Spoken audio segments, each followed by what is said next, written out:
Hello out there in YouTube land, Rival here. Thanks for stopping by. Got something a little different for you today. This is a little special edition, kind of off schedule in between projects, and obviously no turntables around.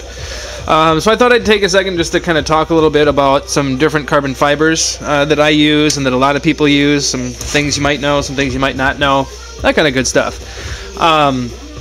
Really, there's kind of three main ones that I've been working with lately, one more recently than others, but you've got your kind of basic or standard 1x1 checkerboard.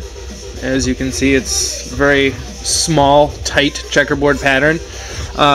This particular stuff comes with a really nice high gloss, as you've seen in some of my older pics. Probably the more inexpensive of the options for carbon fiber. Decent quality. I mean, it's carbon fiber through and through. It's none of that bonded G10 crap. But yeah, it tends to have some air pockets and things like that in it when you're doing fine sanding. So yeah, I mean, it's just one of the things with that particular type of carbon fiber, but still really nice stuff. Most commonly that you guys have probably seen is your standard twill carbon fiber. This stuff is the 2x2 twill. Gives you that really nice kind of pattern that you're really used to. This is a really light or smooth satin finish. I mean, there's no gloss or anything. That's just the iridescence of the fibers in there. It's great stuff. You flip it on the other side, you can see it's kind of an inside cut. Still a really cool pattern from where it cut into the weave. This particular carbon fiber is Blacksite carbon fiber, best on the planet that I've been able to find. This is also a thicker Blacksite carbon fiber, so whew, dusty. You can see this stuff, it just has a satin finish. There's no coating on top or on bottom, whereas this stuff, there's actually like a light texturing on this one, so if you were to leave it, kind of like some of the Spyderco's, it's got some texturing already in it. And then when you sand down, you're going to get into the weaves and all the nice looking stuff too. And I mean, it's Blacksite, so you can sand it fine, and I've barely seen an air pocket in any of his stuff. It's amazing stuff. It's by far my favorite carbon fiber to work with. That is until I finally got my hands on some Lightning Strike. Man, that shit is hard to find. Let me rephrase that. It's hard to find really good quality Lightning Strike. I've seen a lot of it where over time the wire kind of bends and pulls, and you get some dips and some crevices, and this stuff so far is seemed to be pretty damn durable. It's got a bit of a coat of lacquer on the top, and you can't see a lot of the Lightning Strike in it right now, but it takes a really fine polish, as evidenced here. So this is my 0560, and you can see, I mean, this thing looks amazing. Let's